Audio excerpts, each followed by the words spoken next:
Now, here are those important minutes I was telling you about. You want to be happy uninterruptedly. Happiness is unpause. Try to understand that. Happiness, true happiness, is unpaused.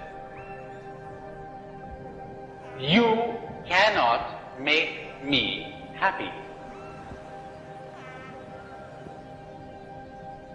You are not my happiness. You say to the awakened person, "Why are you happy?" And the awakened person replies, "Why not?" Happiness is our natural state. Happiness is the natural state of little children to whom the kingdom belongs, until they have been polluted and contaminated by the stupidities of our societies and our culture. To acquire happiness, you don't have to do anything, because happiness cannot be acquired. Does anybody know why? Because you have it already. How can you acquire what you already have? Then why don't you experience it? Because you've got to drop something. You've got to drop an illusion.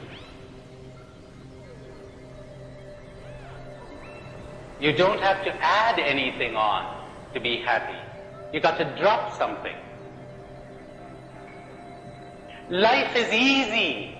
Life is delightful. It's only rough on your illusion.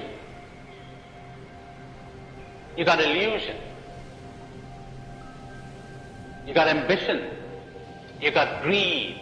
You got craving. You know where they come from? From your having identified with all kinds of labels here.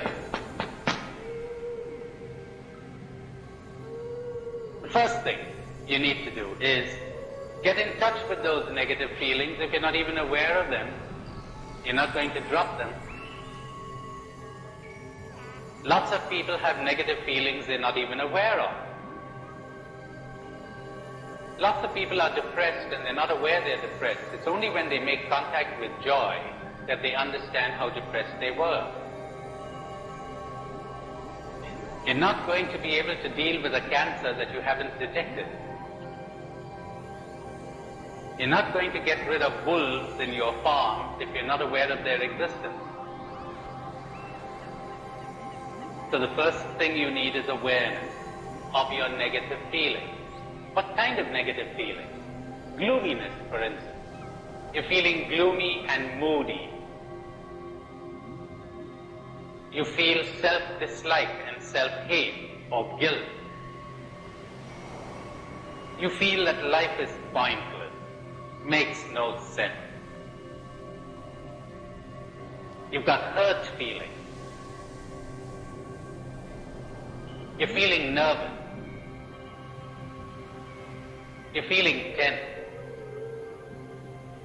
Get in touch with those feelings first.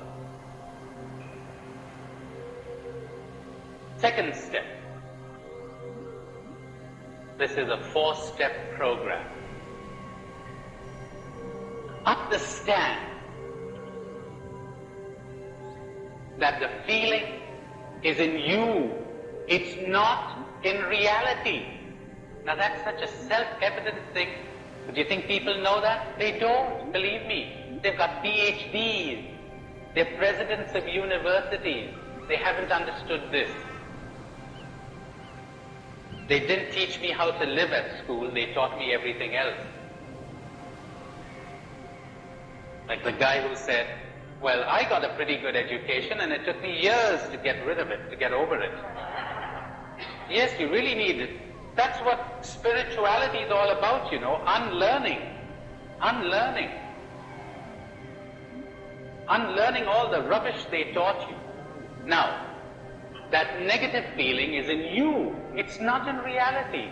So stop trying to change reality. And our bosses, and our friends, and our enemies, and everybody else, and everything else. You don't have to change anything.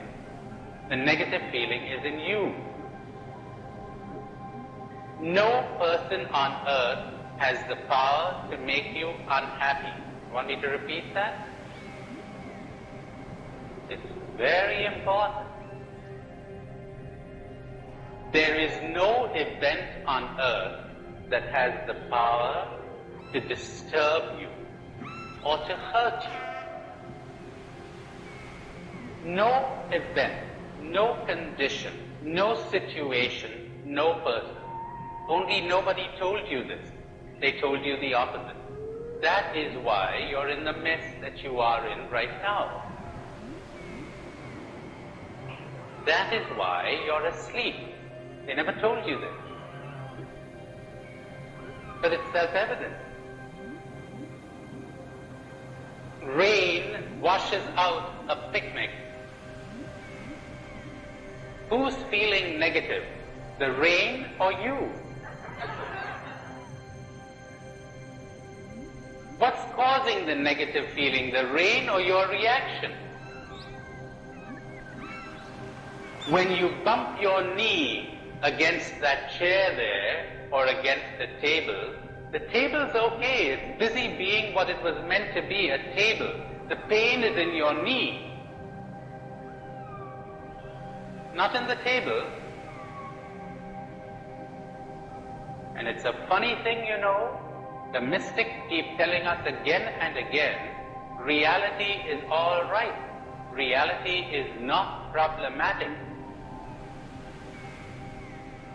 Problems only exist in the human mind.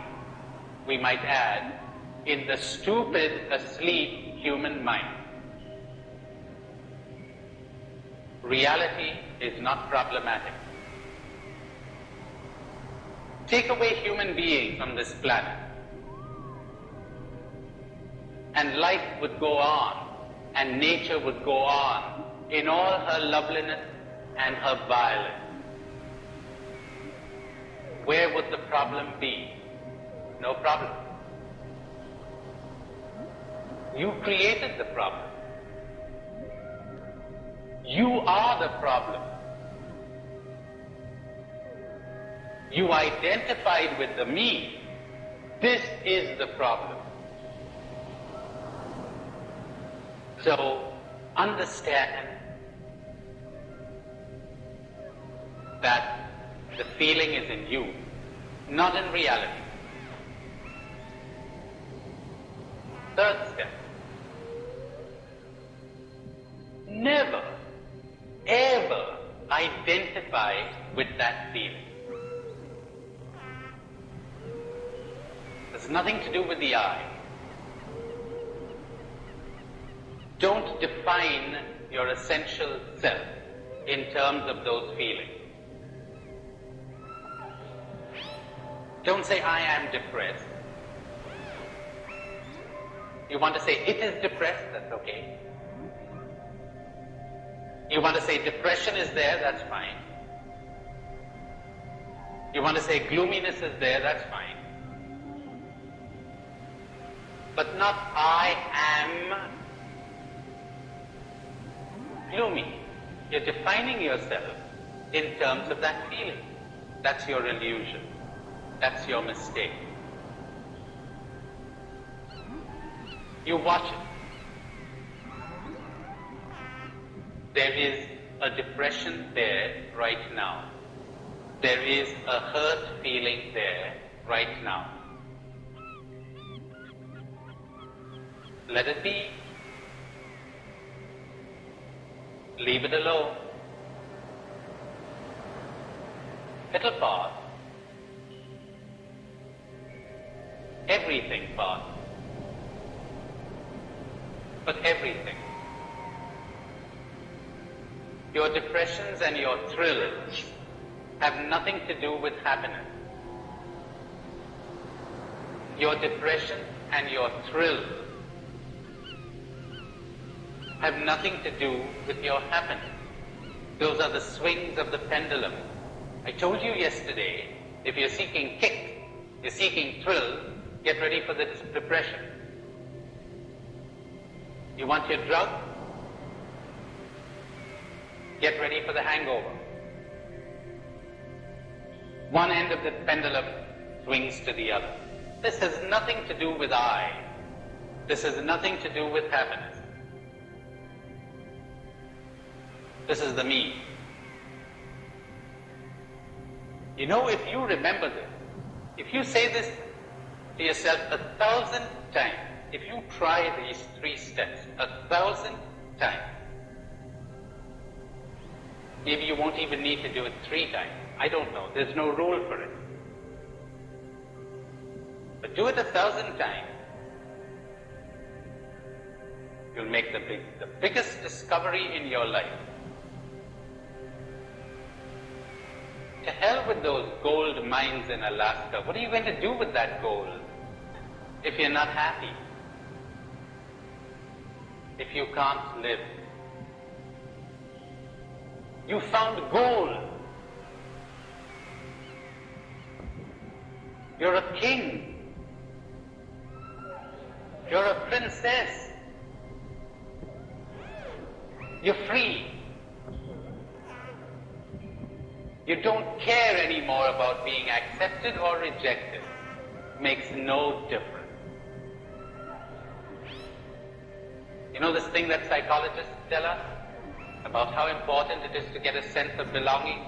Baloney. What do you want to belong to anybody for? What do you want to belong to any group for? Doesn't matter anymore. You tell me there's an African tribe. A friend of mine told me that just 3 or 4 days ago. There's an African tribe, there is an African tribe, where capital punishment means you're ostracized. You're thrown out of the tribe. And the man dies, or the woman dies. Just died, physically. From the impact of that feeling, that they're ostracized. You know, if you were kicked out of New York City, or wherever you're residing, you wouldn't die. How come he died? Because he partakes of the common stupidity of humanity. He thinks he wouldn't be able to live if he did not belong. Not much different from most people, is it? He's convinced he needs to belong. You don't need to belong to anybody. You don't need to belong to anything or any group. Who told you that? You don't need to be loved. Who fooled you? What you need is to be free. What you need is to love. That, yes, that's your nature. What you need is to be happy, but to be loved? What are you talking about? What you're really telling me is you want to be desired. You idiot. You want to be applauded. You want to be attractive. You want to have all the little monkeys running after you. You're wasting your life. Wake up. Wake up. You don't need this. You could be blissfully happy without this. Your society is not going to be happy to hear this, you know. Because you become terrifying when you open your eyes and understand. How do you control this kind of person? He doesn't need you. He's not threatened by your criticism. He doesn't care what you think of him or what you say about him. He's cut all those strings. He's not a puppet anymore. He's terrifying. We got to get rid of him. Crucify him. He tells the truth. He's become fearless. He stopped being human. Behold the human being at last. Broke out of his slavery. Broke out of their prison. Quick summary. First step. Get in touch with that negative feeling. It's so simple a child could do it. Try it about a dozen times today. I'll give you a couple of exercises after the break. Get in touch with that negative feeling. B. Don't try to change reality. Oh, I'm not saying you won't do something later on.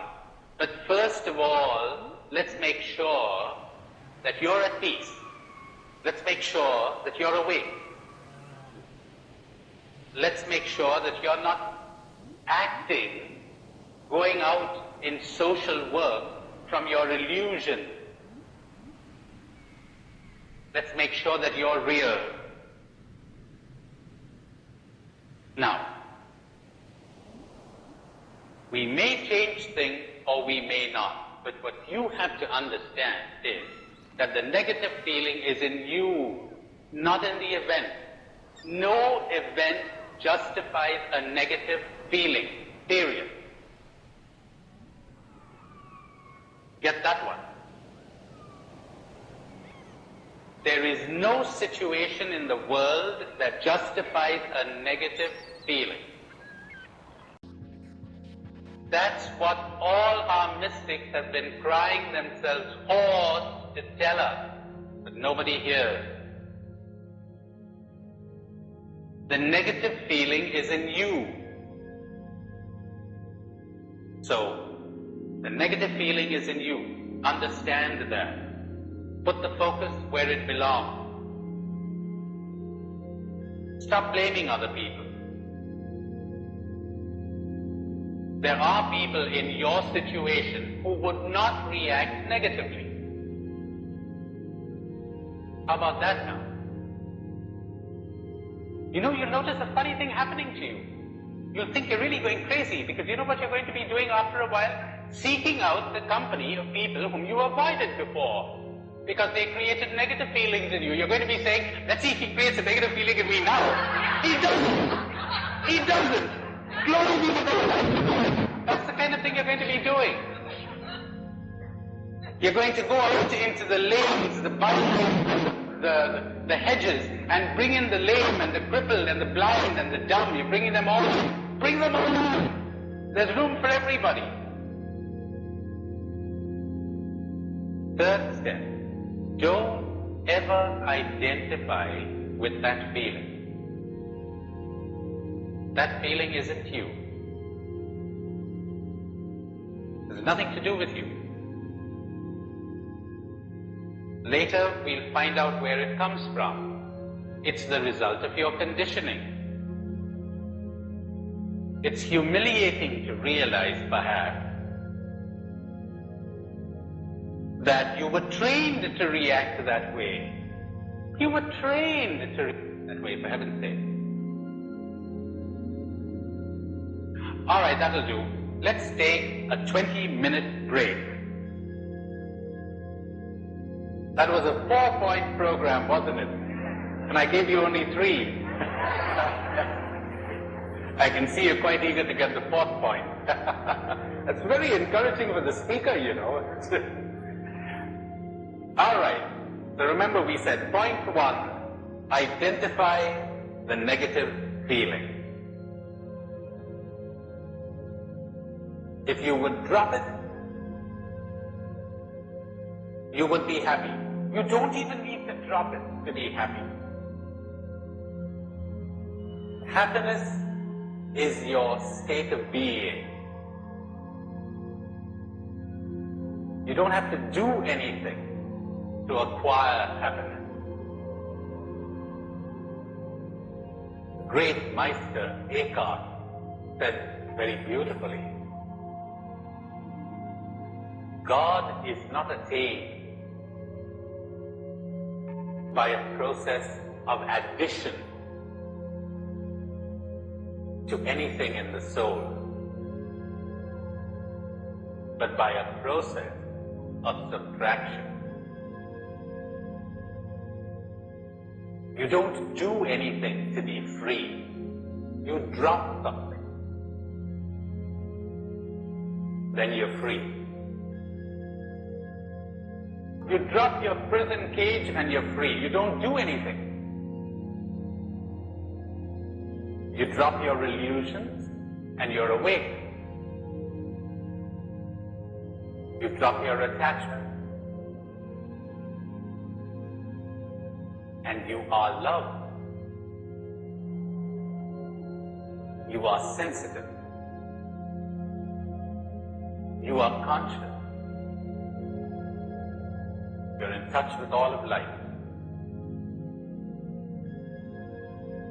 You drop your misconception, your negativities, and you have happiness.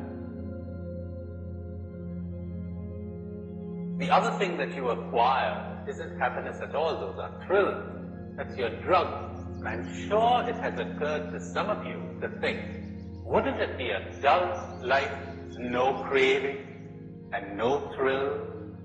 Wouldn't that be dull? That's right, the addict always feels that life would be dull without the drug.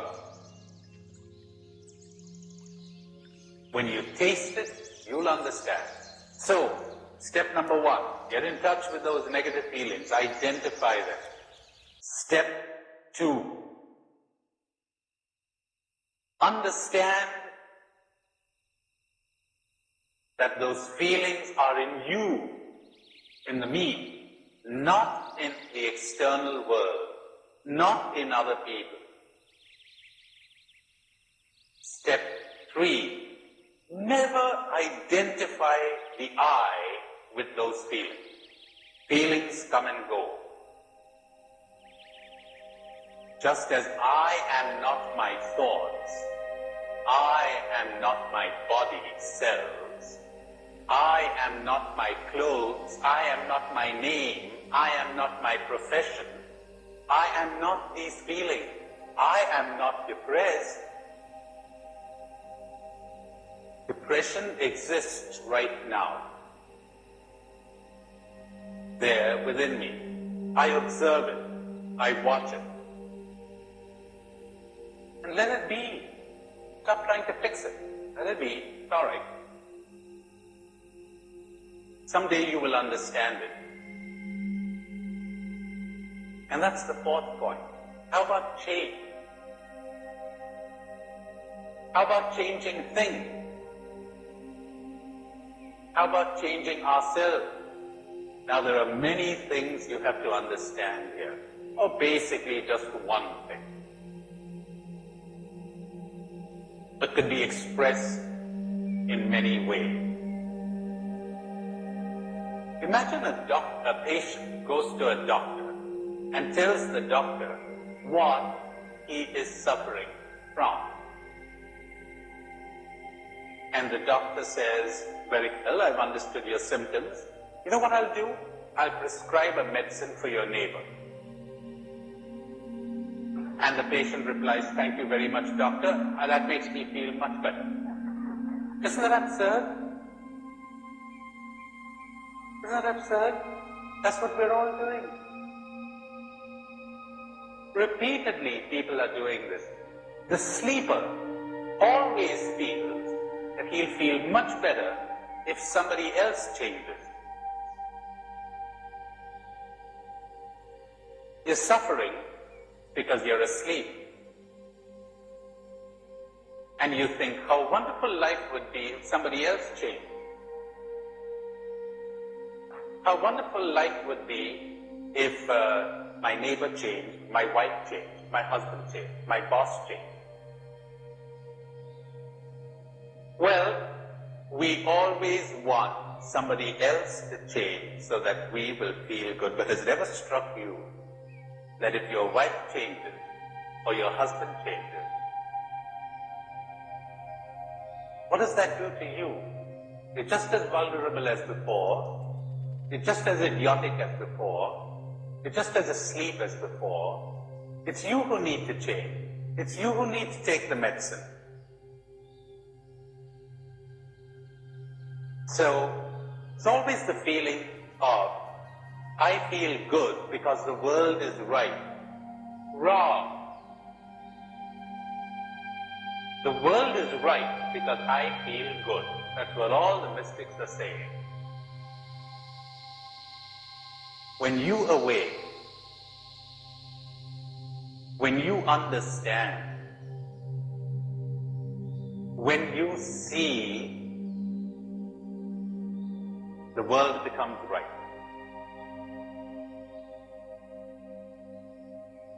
We're always bothered, aren't we, by the problem of evil.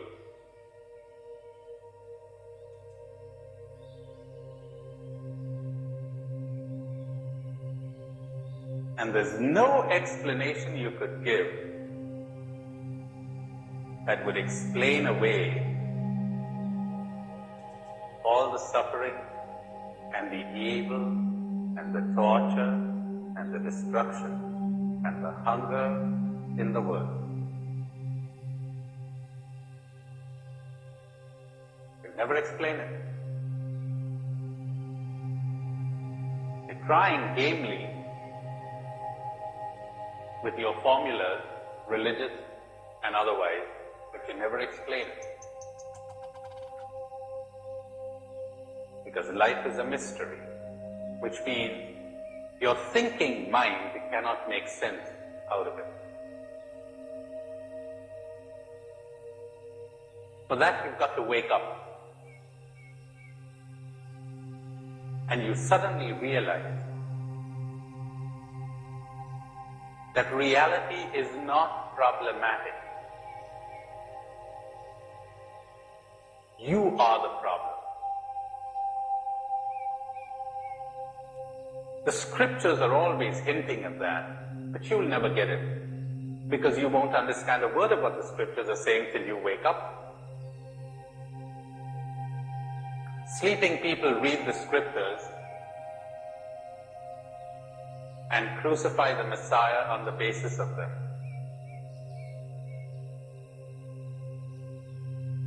You've got to wake up to make sense out of the scriptures. You know something? When you do wake up, they make sense. So does reality. But you'd never be able to put it into words.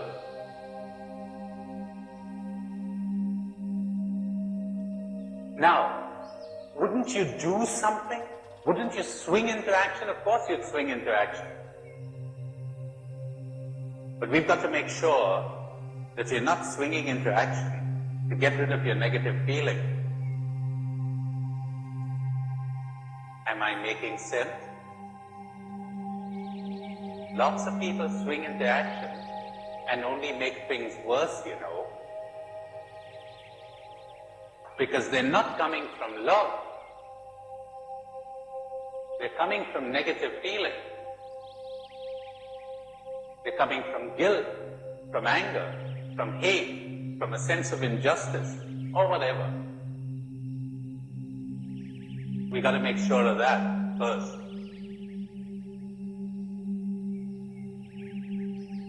We've got to make sure of your being before you swing into action. You got to make sure who you are before we see what you do. And unfortunately, when sleeping people swing into action, they just substitute one cruelty with another, one injustice with another, and so it goes on. Meister Reka, again, says so powerfully, it is not by your actions that you will be saved or awakened, call it any word you want, but by your being. It is not by what you do, but by what you are that you will be judged. Of course. Or what good is it to you to feed the hungry and give drink to the thirsty and visit the prisoners in jail? Remember that sentence? I could give my body to be burnt and all my goods to feed the poor, but if I have not love, that's important. Not your action. Not your action. Forget it. It's your being. Then you might get into action, or you might not get into action.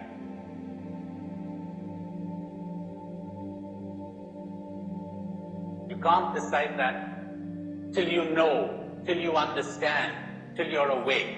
And unfortunately, all the emphasis is being put on changing the world and very little emphasis on waking you up. When you wake up, you will know what to do or what not to do. Some of the mystics are very strange, you know. Some of them go into silence, mysteriously. Some of them sing songs. Some of them get into service. We're never sure.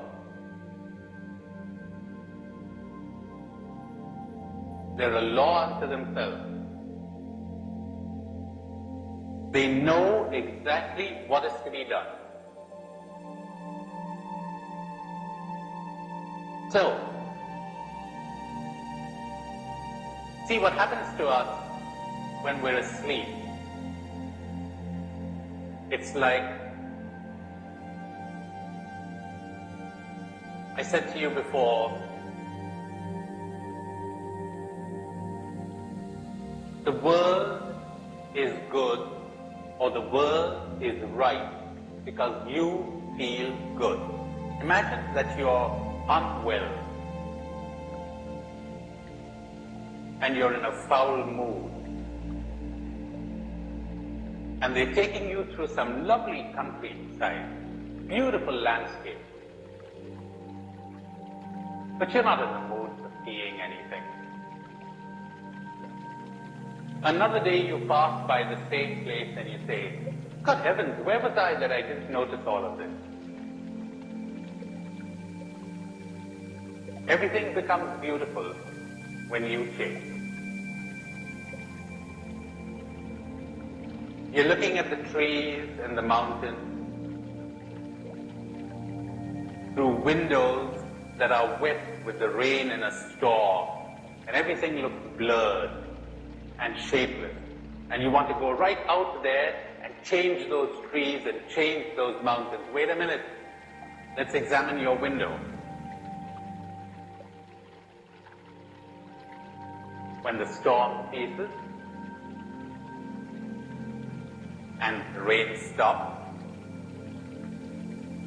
and you look out of the window, you say, well, how different everything looks. Because we see people and things not as they are, but as we are. And it's so important to understand that. That is why when two people look at something or look at someone, you get two different reactions. We see things and people not as they are, but as we are.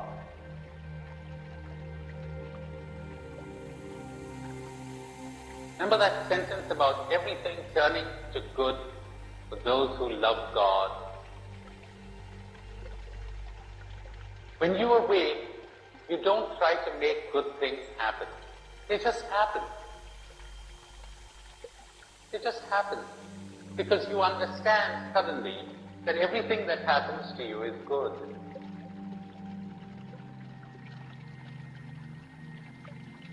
Marvelous. So think of the people you're living with and whom you want to change. You find them moody, inconsiderate,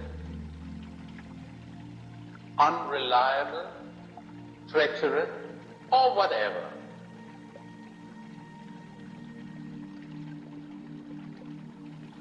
When you are different,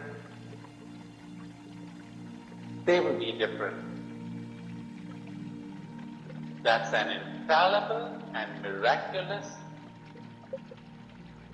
cure. The day you are different, they will become different. You will see them differently. He seemed so terrifying. He's actually frightened. She seemed so rude. I am actually frightened. Or whatever. We suddenly see things differently.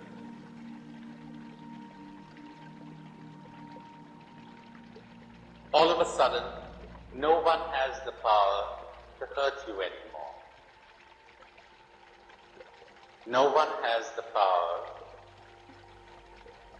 to put pressure on you. It's a marvelous thing.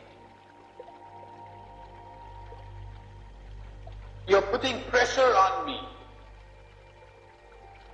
You know, it's something like this. It's like you leave a book on the table and I pick it up and I say, you're pressing this book on me. Not putting any book on me. You're doing your thing. It's up to me to pick it up or not to pick it up.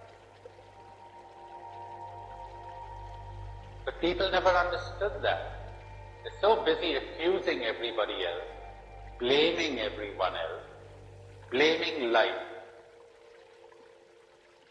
blaming society, blaming their neighbor. You never change that way. You continue in your nightmare. You never wake up. So, if you would put this program into action, as I said to you this morning, 1,000 times, A, identify the negative feeling. B, understand that they are in you, not in the world, not in external reality. C, do not say that that is an essential part of I. These things come and go. D, understand that when you change, everything changes. That still leaves us with the big question, how do I change? Do I do anything to change myself? Got a big surprise for you. Lots of good news. Even better news. You don't have to do anything. The more you do, the worse it gets. All you have to do is understand. What you understand will change. Will always change. Now, let's try this one. Get in touch with yourself for a few seconds. Become aware of your presence in this room.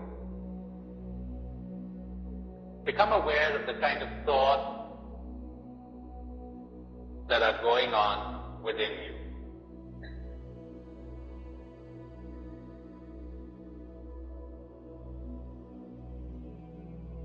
Think of somebody you're living with or you're working with whom you do not like, who causes negative feelings to arise within you.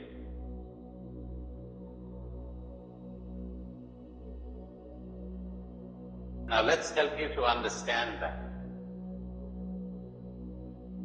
to understand what's going on.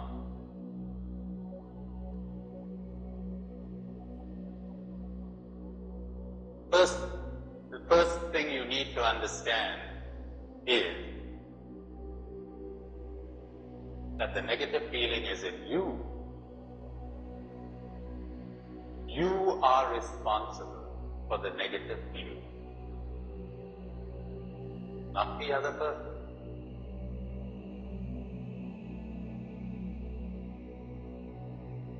Somebody else in your place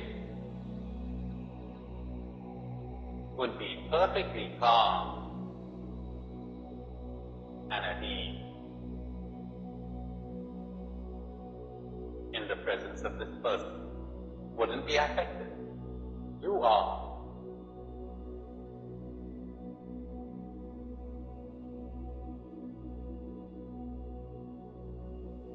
Now understand another thing. You're making a demand there. You have an expectation of this person. Can you get in touch with that?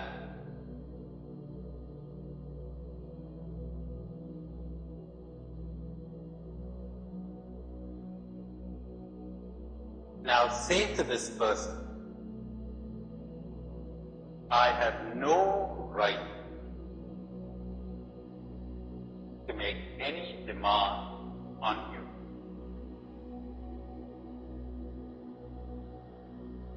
Because as you say that, you will drop your expectation. I have no right to make any demand on you. Oh, I'll protect myself from the consequences of your action or your moods or whatever, but you could go right ahead and be what you choose to be.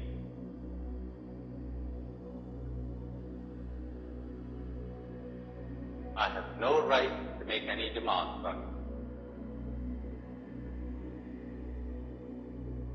you. See what happens to you when you do this.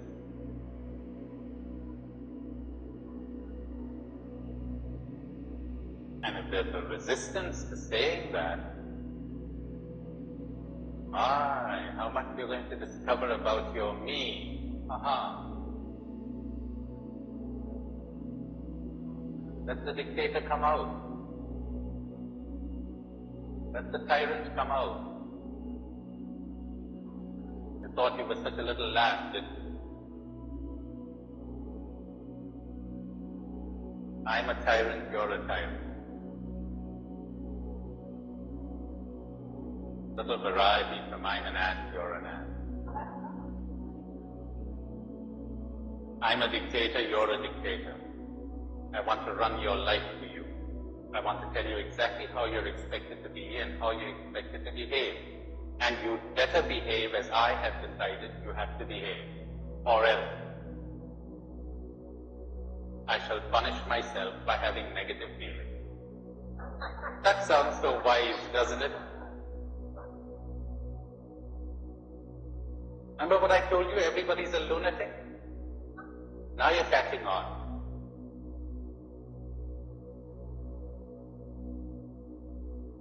You get a good feeling on the basis of somebody getting a bad feeling. You win over somebody else. Isn't that terrible? Taken for granted in the lunatic asylum. There's an American doctor who wrote about the results of competition on his life. He said he went to medical school in Switzerland. And he said there was a fairly large contingent of Americans at that school. He said some of us went into shock when we realized that there were no grades and there were no awards and there was no marks list. There was no first or second rank at medical school. You either passed or you did not. So he said, some of us simply couldn't take it. We became kind of paranoid. We thought there must be some kind of a trick here. And he says they couldn't take it, so they went to another university. They went to another school. He said those of us who survived that suddenly discovered a strange thing that we had never noticed at our American university. Students, brilliant ones, helping one another to pass, sharing notes. Hey, you might want to read this. He says, my son goes to medical school in the States now, and he tells me that in the practical, people frequently spew up the microscope so that it will take the next guy 3 or 4 minutes to rearrange it. They got to get ahead. Competition. They got to succeed. They got to be perfect. And he tells a lovely little story, which he says is real, but it could serve as a beautiful parallel of a little town in the States where people gathered of an evening to make music. You had a saxophonist and a drummer and a violinist and mostly old people. They got together for the company and for the sheer joy of making music, so they just make it very well. Why do you have to do things well? Do them enjoyably, not well. So they were enjoying themselves, having a great time, till they decided they'd get a new conductor who had a lot of go and a lot of ambition and a lot of drive, and he said, hey folks, you got to make a concert, you got to prepare a concert for the town. So then he gradually got rid of some of the people who didn't play too well, hired a couple of musicians, got an orchestra into shape, and they got their names into the newspaper. Wasn't that wonderful? And then they decided they'd go to the big city and play there. And some of the older people had tears in their eyes as they thought, well, it was so wonderful in the old days when we did things badly and enjoyably. Cruelty came in, but nobody recognized it as cruelty. See how lunatic people have got? Oh, all right. What's the meaning of that sentence I added about, I'll protect myself, you go ahead and be yourself, that's all right, but I'll be myself. In other words, I won't allow you to manipulate me. I'll live my life. I'll go my way. I'll leave myself free to think my thoughts and to follow my inclination and my taste. And I'll say no to you. And if I think I don't want to be in your company, that'll be fine, but it won't be because of any negative feelings that you cause in me, because you don't anymore. You don't have any more power over me. But I just might prefer other people's company. And when you say to me, how about a movie tonight? And I say, sorry, I want to go with someone else. I enjoy his company more than yours. That's all right. Just say no to people. That's wonderful. That's part of waking up. Part of waking up is that you would live your life as you see fit and understand that that is not selfish. The selfish thing is to demand that someone else live their life as you see fit. That's selfish. That's a big sentence to take in a few minutes. Probably need a whole day for that. It is not selfish to live your life as you see fit. The selfishness lies in demanding that someone else live their life to suit your taste, or your pride, or your profit, or your pleasure. That is selfish indeed. So, I'll protect myself. I don't feel obligated to be with you. I don't feel obligated to say yes to you. If I find that your company is pleasant, fine, I'll enjoy it without clinging to it. And I no longer avoid you because of any negative feelings you create. You don't have that power anymore. You know what you're going to do now? You're going to make that a goal. And you're going to be determined to get there. And you're going to say, I refuse to be happy until I'm awakened.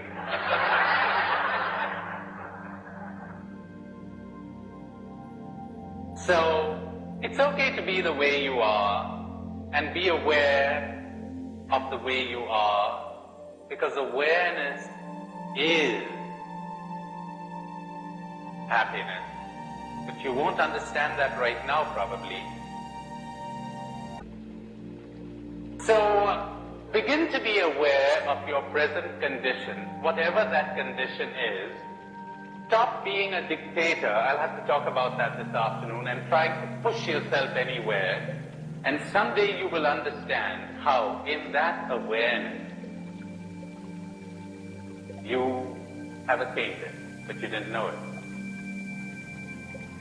But that will come gradually. Be aware. And I'll explain to you this afternoon how awareness will bring the change. Where does compassion come in? Where does guilt come in? You will know when you're awake. If you're guilty right now, how on earth could I explain that to you? And how would you know what compassion is? You may think that compassion is softness. There's no way I could describe compassion to you. Absolutely no way. Compassion can be very hard. Compassion can be very rude. Compassion can jolt you. Compassion can roll its sleeves up and operate on you. There are all kinds of things. Compassion can be very soft. There's no way of knowing. It's only when you become love. In other words, when you have dropped your illusions and your attachments, that you will know. As you identify less and less with the me, you're more at ease with everybody and with everything. Do you know why? Because you are no longer afraid of being hurt or not liked or being left. And you no longer desire to impress anyone. Can you imagine the relief when you don't have to impress anybody anymore? Oh, what a relief! Happiness at last. And as I said to you this morning, you don't feel the need or the compulsion to explain anything anymore. It's all right. What's there to be explained?